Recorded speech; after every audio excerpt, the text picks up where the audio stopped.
3 in the morning on Station 17 was supposed to be dead quiet in the maintenance bay. That's exactly why Garrett Holey took the graveyard shift. No suits looking over his shoulder, no other gearheads trying to chew his ear off. It was just him and the machines in glorious peace. For 8 months, ever since old Pete, the guy who taught him everything, finally cashed in his chips from a nasty dose of radiation, this was Garrett's life. Wake up solo, punch of the clock solo, hit the rack solo. The routine was solid. It was no nonsense. It was everything he craved, which is why stumbling upon a 7-foot-tall dragon lady with her arm buried in his spare parts bin was a major league shock to the system.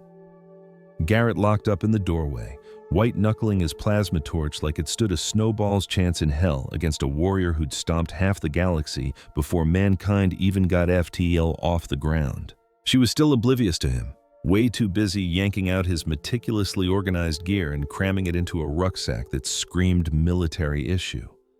First instinct, hit the panic button. Second instinct, security wouldn't get there for at least 10 minutes, and she could probably rip him a new one with a single-scaled fist in about 10 seconds flat. His third instinct, which he'd write off later to being dead on his feet, was that even while she was ripping him off, she moved with a kind of jaw-dropping grace. Just then she turned, and their eyes locked. Hers were gold, with slits for pupils that widened a hair when they landed on him. The scales running along her jaw caught the overhead fluorescence, shimmering from a deep blue to a wild purple. He'd heard stories about the wings, and right now they were folded up tight against her back. But even cinched down, they made her look like a damn titan. She was decked out in some kind of modified flight suit, beat up but practical, with some shoddy-looking patch jobs from a recent firefight. For a hot second, nobody moved, nobody made a sound. The only thing you could hear was the low thrum of the station's life support. Garrett knew he should be doing something, yelling for help, trying to puff out his chest, anything. But what came out of his mouth instead was, you know those hyperdrive couplings are junk for whatever rig you're trying to fix. A single, elegant eyebrow ridge quirked up. When she finally spoke, her voice was lower than he'd figured, with a hard edge to her words that made them sound sharp. And what makes you so sure you know what kind of ship I'm fixing, little man? Because those are human-made parts, and you're a draconian. Your people's ships run on a totally different wavelength. You try plugging those in, best case, you fry your engine. Worst case, you whip up a personal black hole. She sized him up for what felt like an eternity. Those golden eyes never blinked. You're not calling security. Would it even make a difference? You could be halfway across the station through that vent before they even got here. True. She cocked her head, giving him a peek at teeth way sharper than any human's. But that still doesn't explain why you're not even trying. Garrett let the plasma torch drop to his side, the move surprising even himself.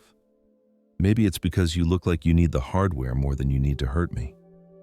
Something flickered in her face, not quite shock, but damn close. She gently set down the coupling she was holding.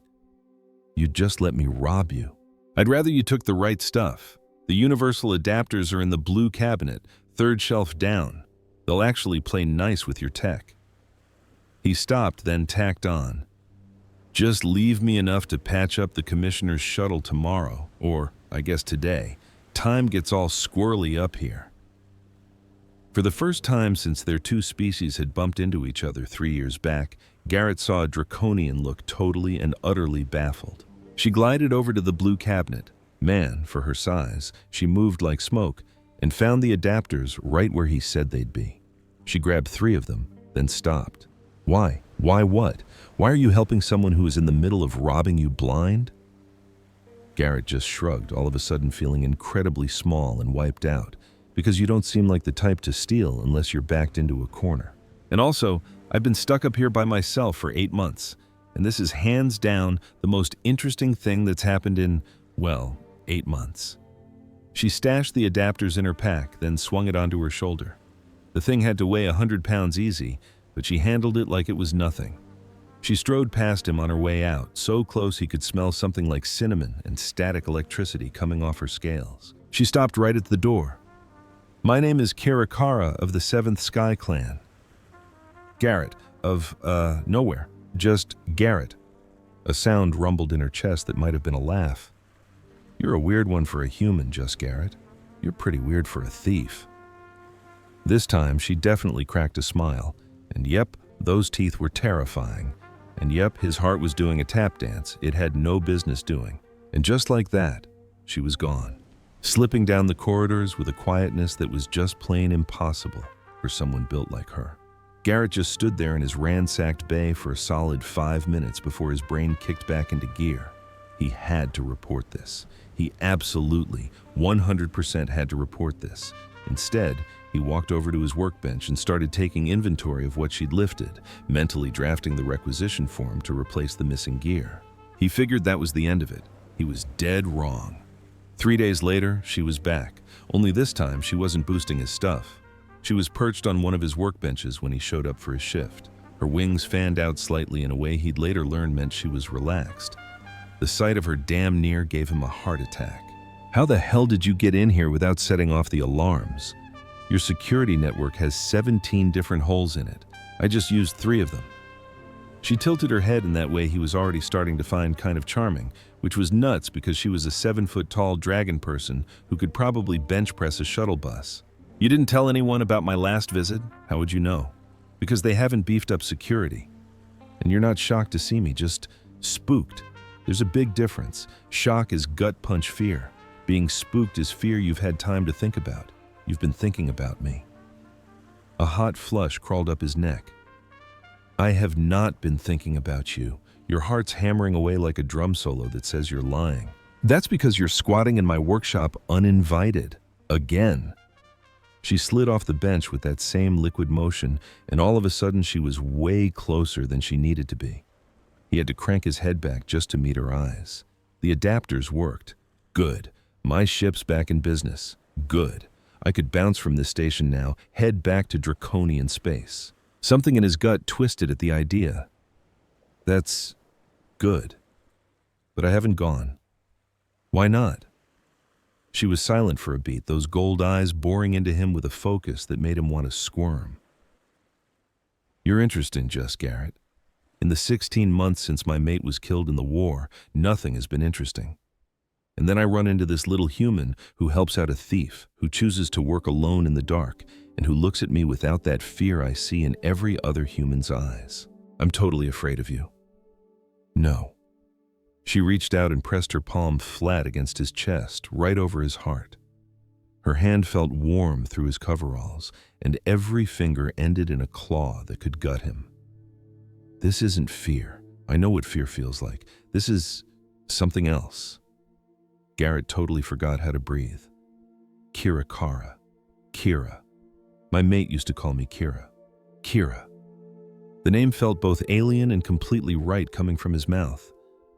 There's something you should know about me. Tell me, I haven't.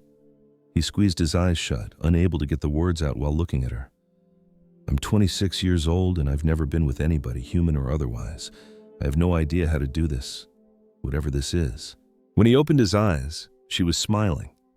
Not the scary, toothy grin from before, but something way softer. You think I do? My mate and I were promised to each other at hatching. We grew up knowing we were meant to be together. There was no dating, no choosing. It just was what it was. And then he died protecting our home from a bunch of pirates. And I figured that was it for that part of my life. But it wasn't. I thought it was, right up until some strange little human offered me the right parts for my ship. Her hand was still resting on his chest. I have not had sex in 16 months. Garrett just about choked on his own spit. Wow, that's blunt. Is being straight up not a good thing for humans? It is. It's just, we usually wrap it up in other words. I don't know what you mean. It means beating around the bush, saying something without really saying it. She thought about that for a second. That sounds like a waste of time. Welcome to the human race. Her laugh was like far-off thunder, something you felt deep in your bones. See? You're teaching me things already. She pulled her hand back, and he instantly felt the loss of her warmth. I should leave. Your shift is starting, and I shouldn't mess with your alone time. You could stay. The words just flew out of his mouth. She hesitated, her wings giving a little flutter. You want me to stay? I mean, if you're not busy, I've got to retune the gravity generators on C deck. It's boring as hell, but I could use an extra set of hands if you're not, planning any big jobs. I don't know that word either. Big jobs? Heists, elaborate robberies. Ah, she smiled that smile again. Nope, no heists on the schedule for today. And that's how it all got started. She'd just show up during his shifts. Sometimes she'd help him out with a repair. Other times she'd just hang out on a workbench and watch him. She picked up on human tech crazy fast, her clawed hands being way more nimble with tiny parts than you'd ever expect. He started learning about her culture, the clans, their codes of honor, their screwed-up ideas about what it means to own something or be loyal. Your people are obsessed with having stuff, she said one night, about 2 weeks into their weird little friendship while she helped him rewire a control panel. This is my stuff. That is your stuff. Everything has to belong to somebody. That ain't how Draconians see it. We're part of our clan. Our clan is part of the sky. And nobody owns the sky. Owning something for yourself is, she hunted for the word, temporary. Then why were you trying to swipe my parts? 'Cause my ship was busted and I needed them. Need Trump's ownership. Real convenient for you. She tapped his ear with a single claw, just soft enough not to draw blood. Says the human who handed them over for free. Hey, that's totally different. How? He didn't have a comeback for that. A month slipped by, then a second. Other folks on the station started to notice the draconian lady who was always hanging around the maintenance bay. The rumor mill started churning whenever they walked through the commerce deck together. Garrett had never been hot stuff enough to be the talk of the town before. Turns out, he didn't hate it as much as he figured he would. They think we're knocking boots, Kira said one afternoon, casual as anything while they were grabbing lunch on the observation deck. She could pack away 3 times his rations and still be looking for more. Garrett damn near choked on his protein bar. What, the humans? They're whispering about that? They're trying to figure out the, mechanics. She cocked her head. Can't say I'm not curious myself sometimes. Kyra, it's just natural curiosity. The med bay databases say we're physiologically compatible. You looked that up. No way. You totally did. His face felt like it was on fire. Maybe once. For scientific purposes. Her laugh was a deep rumble you could feel through the floor plates. Scientific purposes? Yeah. Can we please talk about something else, if you want? I just don't get why humans get so bent out of shape about mating. It's just biology. It's more than that for us. How's that? He fumbled for words that wouldn't make him sound like a total dweeb. It's emotional. It's intimate. It's supposed to mean something. And you figure it means squat to us draconians, right? She went dead quiet for a long time, just gazing out at the star field. My mate's name was Thyrusville. He was a hell of a warrior, a good provider. We had a partnership, sure, but that thing you're talking about, that emotional connection, it was supposed to grow over time, but it never really did. Not for real. I'm sorry to hear that. Why? It wasn't your fault. It's just a thing humans say when someone shares some heavy stuff. Then I'm sorry too. For what? That you've been flying solo for so long you've forgotten what it feels like to have a wingman. Damn, that hit closer to home than he expected. They ate the rest of their lunch without a word, but it wasn't awkward. It was the easy silence you have with someone you just click with, which, in its own way, was terrifying. 3 months into whatever this was they had, everything went sideways. Garrett showed up for his shift and walked right into chaos in the maintenance bay. 3 draconian warriors were standing there in his workspace, their scales a bloodier red than Kira's cool blue-purple. They were decked out in full battle rattle and carrying hardware that was definitely not for show. Kyra was planted between them and his workbench. Her wings flared out in a way he'd come to know meant, back the hell off. The head honcho was spitting rapid-fire draconian. Garrett only caught a couple of words. He'd been trying to learn the lingo, but it was full of guttural sounds a human throat just ain't built for. What he did piece together made his blood run cold. 7th Sky Clan, honor, return, and what he was pretty damn sure was mating contract. Kyra shot back in the same tongue, her voice carrying a razor's edge he'd never heard before. The lead warrior took a step forward and she bared her fangs. All of them. It was genuinely bone-chilling. "What's going on?" Garrett asked, fully aware that wading into a pissing contest between angry draconians was likely the dumbest thing he'd ever done. All four of them swiveled to look at him. The red-scaled dudes looked at him like he was something they'd just scraped off their boot. Kira gave him a look that screamed panic. The lead warrior spoke, his English accented but sharp. "You're the human who's been consorting with Kira Zara." "Consorting? Whoa, man. We're friends." "Friends?" The warrior made the word sound like a dirty bomb. "She is of the 7th Sky Clan. She has duties." "Thyrus is dead," Kyra said, switching to English so Garrett could keep up. "My duty died with him. His brother lives. The contract carries over. You know this. I reject it. You cannot reject clan law. Then I reject the clan." The silence that fell was so thick you could cut it with a knife. Even Garrett, who knew jack about draconian culture, got the weight of what she'd just laid down. The lead warrior's hand drifted to his weapon. "You would choose exile for this?" He gestured at Garrett with pure disgust. "This small, soft human." "Yep, just that. One word, no hesitation." Garrett's brain just blue-screened. "Wait, what?" Kira turned to him, and the look in her gold eyes turned his knees to jelly. "I choose you, Garrett, if you'll have me." You... What?" The lead warrior snarled something in Draconian that was definitely not a compliment. "You have 3 days to come to your senses. After that, you're dead to the 7th Sky Clan. Your name will be burned from our history. No Draconian will give you so much as a cup of water." "I get it. 3 days, Kyra Zara. Think it over."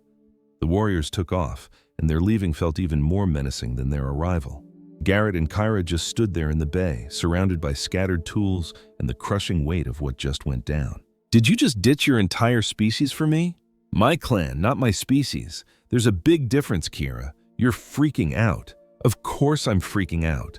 You just chose to be an outcast because of me, not because of you, for me, for the choice itself." She stepped closer, and he had to crane his neck back to look her in the eye. "My whole life, every choice was made for me. Who I'd mate, where I'd live, what my job was. Then I met you, and you just gave me the parts I was trying to steal. And I had a realization." "What?" "That I'd never actually chosen a damn thing for myself until I chose to come back here. To you. But your clan, my clan would have me shack up with some guy I don't want, lay eggs for someone I don't love, and live a life I didn't pick. That's not living. That's just punching a clock. You barely know me. I know you work alone because you're terrified of being left behind again. I know you name your tools and say sorry to machines when you have to take them apart. I know you hum tunes when you think nobody's listening. I know you look at me like I'm not a monster, even though I could snap you in half without trying. I know enough. I'm not Kira. I told you I've never really been with anyone. I don't have a clue how to be what you need." She let out a soft, warm laugh. "You think I do? My marriage was a done deal before I even hatched. I've never picked a mate, never dated or been asked out. We'll figure it out together. And if your clan comes back, then we'll face them together. I'm a grease monkey, not a warrior." "You're the gutsiest human I've ever met." "That's a pretty low bar. You hardly know any humans." She cupped his face in her hands, super careful with her claws. "Garrett, stop trying to find reasons for me to bail. I already chose to stay." He put his hands over hers, struck by how tiny they looked against hers. "This is insane." "Yep. Your people are gonna hate your guts for this. Yep, and we don't even know if this can work. You know, physically. Or emotionally, or any other way." "Nope, we don't." "And you still want to give it a shot?" "Yes." She leaned down until their foreheads were almost touching. "Do you?" His answer came from somewhere deeper than his brain, deeper than his fear. "Yes." Those 3 days were a total blur. Kyra moved into his quarters, and moved in was a stretch, since she owned basically nothing but her worn pilot gear and a couple of keepsakes. His tiny cabin felt even smaller with her in it, but also, somehow, more complete. They spent the days working shoulder to shoulder in the maintenance bay. The nights were tougher. They'd lie there in his tiny bed, Kyra curled around him with one wing draped over them both like a heavy blanket, just talking about everything and nothing. About her life in the clan, about his childhood back on Earth before he ran off to space, about the future they were jumping into together with no map to guide them. "You scared?" she asked on the second night. "Terrified." "Good. Fear keeps you on your toes." "Is that some old draconian saying?" "Nope. Learned it from a weird human who gives away spare parts to thieves." He laughed and snuggled closer to her warmth. "What happens if they come back? Your clan? They won't. Once the 3 days are up, I'm a ghost to them." "That simple?" "Nothing about this is simple, Garrett. But that part is, yeah, draconians don't waste time on the dead. And Thyrusville's brother? He'll find another mate, one who actually wants him. You gonna miss it? Your clan?" She was quiet for a long while. "I'll miss flying with my wing sisters, the hunts, the victory songs. But I'd miss you more." "You barely know me," he said again, but he didn't sound as sure this time. "Then teach me." On the morning of the third day, Garrett woke up to find Kyra standing at the little viewport, watching the stars. Her wings were pulled in tight against her back, and you could see the tension in every line of her body. "They're here," she said without turning around. He walked over to join her. A draconian ship was just hanging in the black near the station, all sleek and hungry looking. "Your clan?" "Yep." "Watching, waiting to see if I'll cave." "You gonna?" She turned and looked at him, and the pure certainty in her eyes just stole his breath. Never. Right on the dot, the second the 3 days were officially over, the ship turned and vanished into hyperspace. No goodbye, no final message. Just gone. Kyra's shoulders slumped with relief. Garrett pulled her down to sit on the bed, wrapping his arms around her as best he could, what with the size difference. She made a sound he'd never heard before, somewhere between a whimper and a growl. "I'm really on my own now," she breathed against his shoulder. "Nah, you're stuck with me. A guy who's never been with anybody and a dragon without a posse. We're a hell of a pair. The weirdest for sure." She leaned back, looking him dead in the eye. "I need you to do something for me. Anything. Show me the ropes on being human." "Say what?" "If I can't be one of the dragon folk anymore, then I'll learn to be something else, something brand new. Teach me how you guys roll." "Shoot, I'm barely winging this human thing myself. Then we'll just have to figure it out together." And that's what they did. During the day, she'd be his shadow in the grease pit, picking up not just the nuts and bolts, but the people stuff, chewing the fat with the other wrench monkeys, the whole coffee break ritual, that weird human thing of bitching about your job while being damn proud of it at the same time. She was god-awful at chit-chat at first. "Your cranial fiber arrangement is acceptable," she told Lieutenant Morrison one morning. Morrison got all self-conscious, touching her fresh hairdo. Thanks. Also, your body mass appears to be in a healthy range for your demographic."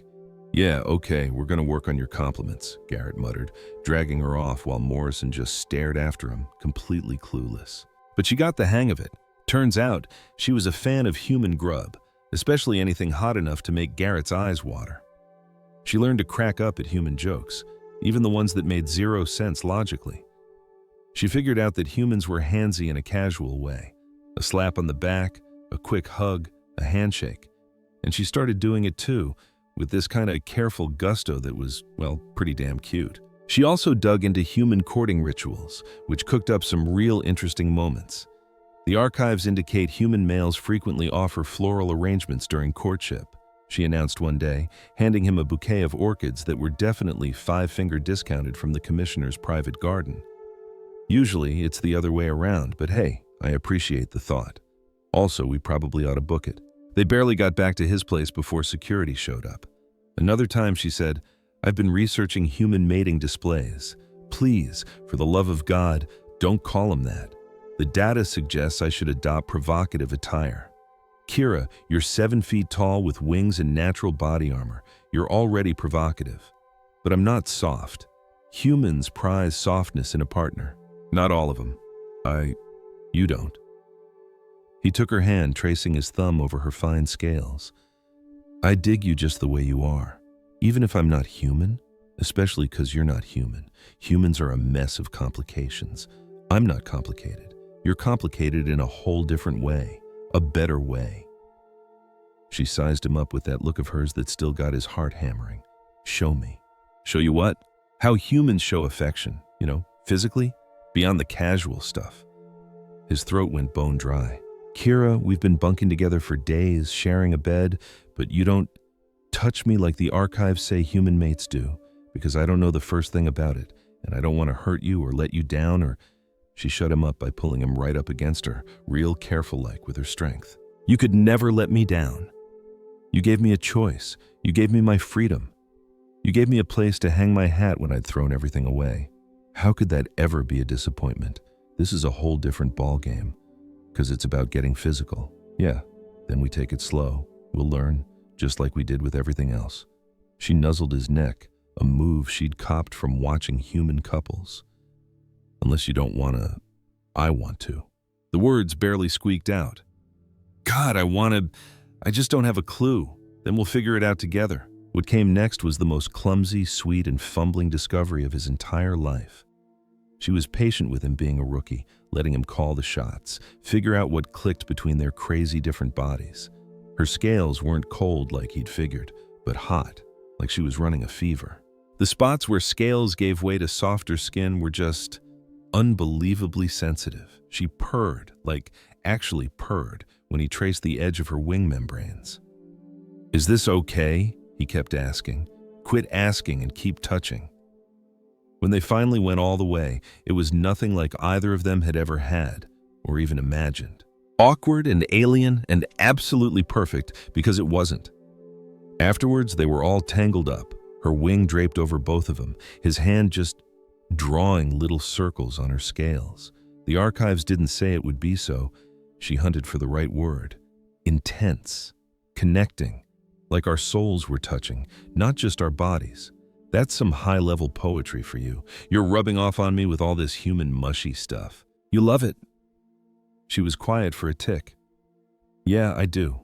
6 months flew by. Their weird little setup got a lot less weird, just becoming another piece of the station's scenery. The dragon exile and the human grease monkey. They got invited to parties as a couple, asked to play ref in arguments between human and draconian traders, and somehow became the poster kids for getting along between species. We're a big deal, Kira announced one day, showing him a newsfeed on her datapad. Unlikely romance bridges species divide. Garrett read it. Christ, they make us sound like some kind of political treaty, aren't we? Nah, we're just two people trying to make a go of it. Two people whose species were trying to kill each other 18 months ago. When you put it like that. She curled up next to him on the couch. They'd had to get custom reinforced for her. I don't give a damn why they put up with us, just that they do. Even though you got booted from your clan for this, I got a better deal. Cramped living quarters and a partner who still doesn't know what the hell he's doing half the time. A choice, a partner, a future. I made my own call. She gave his ear a playful little nip. Also, the physical intimacy has gotten way better with practice. He damn near choked on his coffee. You can't just say stuff like that out loud. I thought you liked that I was direct. In private, yeah, humans and their screwy rules about privacy. But she was smiling. That soft look he'd come to learn was reserved just for him. Their bubble of peace burst. The next day, Garrett was neck-deep in recalibrating the station's defense grid when all hell broke loose with the alarms. Not your run-of-the-mill emergency bells. These were the "we're being invaded" kind. Kira was in the maintenance bay a second later, moving with the slick calm of a pro soldier. Draconian ships, 3 of them. Your old crew? Nah, 6th Shadow Clan. Scavengers. Her face went dark. The same bastards who iced Thyrus. What do they want? Same thing they always want. Supplies, people to sell, and a grave for anyone who puts up a fight. She grabbed his shoulders. You gotta get out of here with the civvies. And what about you? I'm gonna fight. You're one person against 3 warships. I am 7th Sky. Was 7th Sky Clan. We were warriors first, everything else second. Then I'm staying too. Garrett, no. You don't get to kick me out of my old life and then run off to face the music alone. That ain't how a partnership works. She pulled him in tight, pressing her forehead against his. You beautiful, stubborn jackass. I learned from the best. The whole station rattled as the first round of missiles hit the outer hull. They hauled ass to the command center, walking into pure chaos. Commander Harrison was barking orders, trying to throw together a defense with too few guns and not enough time. "We can't stop them," Harrison said when he spotted Kira. "Not 3 raider ships." "You can if you know their weak spots," Kira shot back. 6 Shadow Clan ships, they got a design flaw. Their shield generators cook themselves if you hit them with alternating frequency bursts. "How in the hell do you know that?" "'Cause I helped cook up the counterattack plan when they hit our colonies, before I got the boot." Harrison stared at her for a beat, then gave a sharp nod. "Tell us what you need." What happened next was the longest 6 hours of Garrett's life. While Kira quarterbacked the station's defenses, he worked like a man possessed, jury-rigging their weapon systems to her specs. His hands were a blur on the controls, rerouting power, tweaking frequencies, turning mining lasers into cannons. "It's working!" somebody yelled as one of the raider ships started to list, its shields sputtering. But the raiders weren't dumb. They poured everything they had into the station's comms tower, trying to stop them from calling for backup. The station bucked again, harder this time. Garrett heard that god-awful scream of air venting somewhere down below. "Hull breach in Section D," somebody reported. "Emergency bulkheads are holding, but not for long." Harrison finished the thought. He looked at Kira. "Can your people's ship take a hit without shields?" "For a little while." "Why?" "Because I'm about to pull a real dumb move." He turned to Garrett. "Can you rig our generators to blow? Create a massive EMP blast." Garrett did the math in his head. It'd fry every single system on the station and on their ships. "Evens the odds. Life support would go down. We'd have, 10 minutes before?" "Then we'd better get cracking." Kira grabbed Harrison's arm. "You'd scrap the station to save the people on it." "Yep." She looked him over for a second, then nodded. "You've got honor, Commander. I'll buy you some time." Before anybody could say boo, she was gone, moving toward the docking bay at a speed that wasn't human. "What's she doing?" Harrison yelled. Garrett's blood ran cold. "She's going to take him on head to head." He tore after her, catching up just as she got to her old ship, the one she'd been fixing up when they first met. She was already yanking on her flight suit, checking her weapons like it was second nature. "You can't fight 3 ships by yourself. I'm not by myself. I've got you." She shoved a comm unit into his hand. "Talk me through it. Be my eyes on the ground, just like we practiced in The Sims." They'd been running combat simulations together for months, her teaching him dragon dog fighting, him teaching her human tactics. But those were just games. This was the real deal. Kira. She kissed him, hard and fast. "Trust me. Trust us." And then she was in her ship and blasting off before he could get another word out.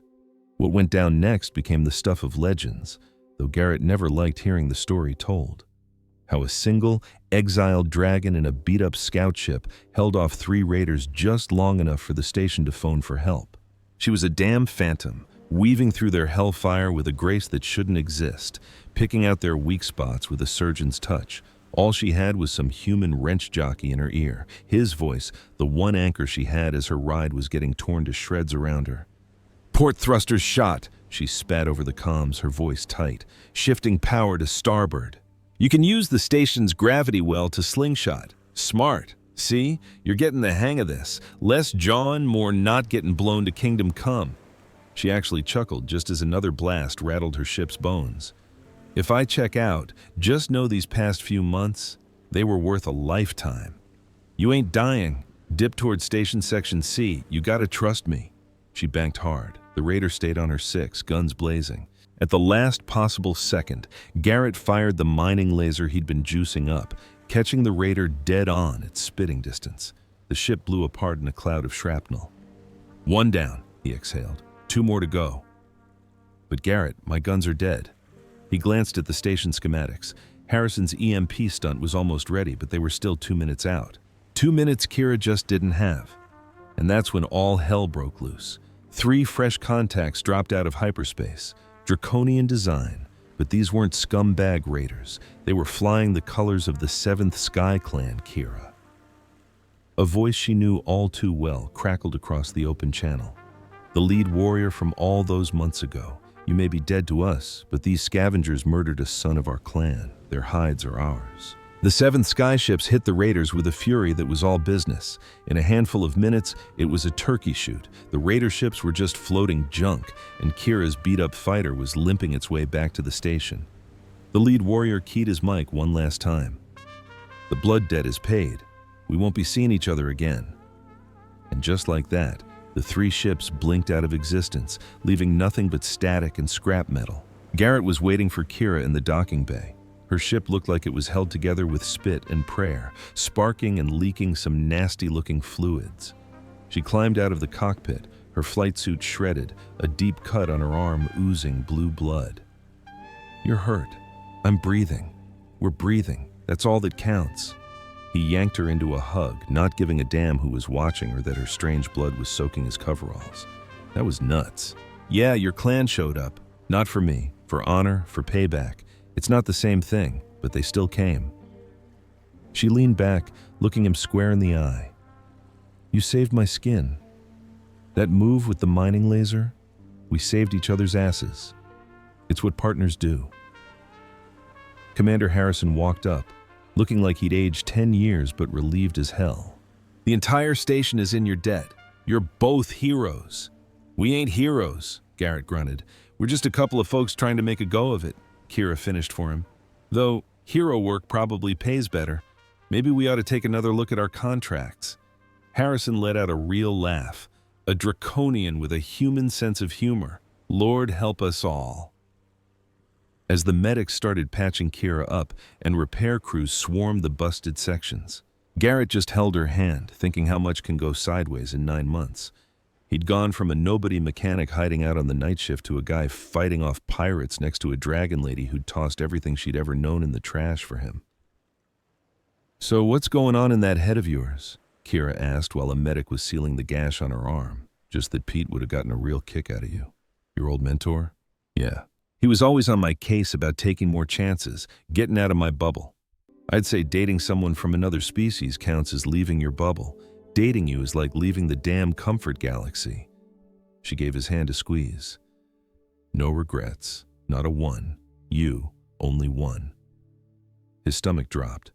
"What? That it took me 16 months to finally track you down?" "Oh." The medic was a pro. Didn't even blink when Garrett leaned in and kissed her, right there in the med bay for God and everyone to see. It was clumsy as hell, with him being so much shorter and her arm being busted and her scales still flaring from the combat high. It was perfect. 3 years later, the maintenance bay of Orbital Station 17 was supposed to be dead quiet at 3 in the morning, station time. That's exactly why the rookie mechanic picked the graveyard shift. No bosses breathing down her neck, no interruptions, just her and the sweet hum of machinery. Which is why stumbling on a human and a draconian all wrapped up on a workbench was, to put it mildly, a bit of a shock. "Shop's closed, kid," Garrett called out, not even looking up from where Kira had him pinned. My apologies, sir. I had no idea." "Bay 12 is open," Kira offered, her voice husky. "The tools are junk, but they get the job done." The rookie bolted. Garrett could hear her boots clattering down the corridor. "We're going to give the entire night shift a complex," he said, but he was grinning. "They'll get over it. Besides, this is where it all started. It's got sentimental value. You didn't even know what sentimental meant back then. I've been tainted by all your human mushiness." She rubbed her head against his neck. "And I'm pretty sure the traditional anniversary gift is to relive important memories. That is not even close to being a thing." The database says a lot of crap. She sat up, pulling him up right along with her. In the low glow of the bay, her scales shimmered with that crazy blue-purple that had hooked him from day one. 3 years had left their mark on both of them. He'd grown a spine. She'd picked up more human quirks, and they'd both figured out all the nuts and bolts of making their impossible thing work. "You ever think about what would have happened if you'd shot me that first night?" she asked. "You mean if I'd tried to shoot you? I'm pretty damn sure you would have just dodged it. Maybe, or maybe I would have let you. Why? Because even back then, there was something about you that was different, worth the gamble. A lonely wrench jockey hiding in the shadows was worth your life? You were never hiding, Garrett. You were waiting. We both were." He lightly traced the line where her wing met her shoulder, the spot he knew drove her crazy. For what? For someone to choose, and for someone to choose us back, and right now we got a job to do. She stood up, pulling him to his feet. The commissioner's shuttle ain't gonna fix itself. That was 3 years ago. Different shuttle, same commissioner. The guy's still a disaster when it comes to landings. They fell into an easy rhythm, working side by side, fixing the shuttle like a well-oiled machine. Somewhere on the station, that rookie was probably spilling her guts to anyone who'd listen. By the morning shift, the whole station would be buzzing about how the famous interspecies couple had christened the maintenance bay. We are never going to hear the end of this, Garrett sighed. Do we give a damn? He thought about it. 3 years ago, he would have died of embarrassment. Now? Not so much. Good. Because I've been looking into human customs, about having kids. Kira, we literally can't have kids. We're not even the same species. No, but we could adopt. The war made a lot of orphans, human and draconian. He damn near dropped his spanner. You want kids? I want a family. What we're building here, you and me, it's brand new. Something nobody's ever seen before. Why not go all the way? Raising kids on a tin can floating in space, raising them to be a bridge between our two worlds, teaching them that carving your own path is a hell of a lot more important than doing what you're told. She leaned in, towering over him like always, but he'd stopped feeling small in her shadow a long time ago, teaching them that love is worth risking it all. Garrett put his tools down and pulled her in for another kiss. It was still awkward as all get out with the height difference. Her teeth were still scary sharp. She still smelled like cinnamon and ozone. It was still perfect. Okay, he mumbled against her lips. Okay, let's adopt some kids and screw them up with our freaky interspecies love. That is not how raising a child works. And how would you know? You just started reading up on it. The databases are quite thorough. The databases also told you that flowers grow on metal. Bulkheads. That was a mistranslation. They bantered back and forth, comfortable as an old pair of boots as they finished the repairs, sketching out a future neither of them could have dreamed of back when a desperate dragon woman busted into a lonely mechanic's supply closet. It wasn't the life either of them planned. It was better. It was the one they chose. And out there in the big, black empty, in a repair bay that stank of engine grease and ozone, two souls who had no business being together kept on building something that shouldn't have been possible, but was. Proof that sometimes the best things you get are from taking the stupidest chances. The station spun on, stars rolling past the viewports, and Garrett thought about that first night, how he'd lowered his plasma cutter instead of hitting the alarm, how she'd grabbed the right parts instead of the junk, how they'd both been so damn broken and so ready to be put back together. Hey, Kira, yeah? Thanks for ripping me off. She let out that deep, rumbling laugh that still gave him goosebumps. Thanks for letting me. Want to go boost some more stuff, for old time's sake? That would be illegal. Since when has that ever stopped you? Fair point. What are we stealing? The commissioner's private stash of coffee. The good stuff he keeps locked in his office. You are a truly terrible influence, Garrett Holloway. I learned from the best, Kira Gara of the Seventh Sky Clan, formerly of the Seventh Sky Clan. Nah, you'll always be Seventh Sky, just with a human footnote now. She thought about that for a second. I can live with that. They buttoned up the shuttle just as the dawn cycle kicked in, the station groaning to life around them. Pretty soon the day shift would roll in, and the bay would be a zoo of noise and people. But for now, it was theirs. Their starting line, their hideout, their home. 16 months, Kira said out of the blue. What? When we first met, I told you I hadn't been with anyone for 16 months. Well, it's been 3 years and 9 months since that day, and I haven't missed a single one. Kira, that's just raw data, and I'm all about the data, you know? She cut him off with a kiss. By the time they finally surfaced for air, the first guys from the day shift were already clocking in. No one even blinked at finding the station's most famous item there. It was pretty much the law of the land. If you pulled a maintenance shift, sooner or later you were going to walk in on Garrett and Kira getting all mushy in the exact spot they first met. "Morning, Chief," one of the grease monkeys called out. "Hey, I'm the head honcho too, you know," Kira shot back. "Got seniority and everything. You've been here, what, 3 years? I'm sitting on 8, plus I'm older in standard years." "Yeah, by how much?" "Not important. Age equals wisdom." Right. Is that why you tried to install a flow regulator backwards yesterday? That was totally intentional. I was just keeping the rookies on their toes. Sure you were, babe. As they went back and forth, strolling hand in hand toward their digs, the new girl from the night shift just watched them go. She couldn't wrap her head around it, the whole thing with the tiny human and the giant-ass dragon. But seeing them like that, so chill and affectionate, moving like two parts of the same machine, the way they just kind of shifted for each other without a thought. She figured maybe you didn't have to get it. Love didn't have to add up. You just had to choose it. Every day, every second, every time the universe told you it was a fool's bet. And down in the maintenance bay of Orbital Station 17, where a broke mechanic once ran into a desperate thief, the morning crew started their grind, making damn sure not to touch the tools on bench 3. Everybody knew that was Garrett and Kira's spot, where the magic happened, where stuff that ain't supposed to be possible becomes possible, where love, against all the damn odds, scored a big win.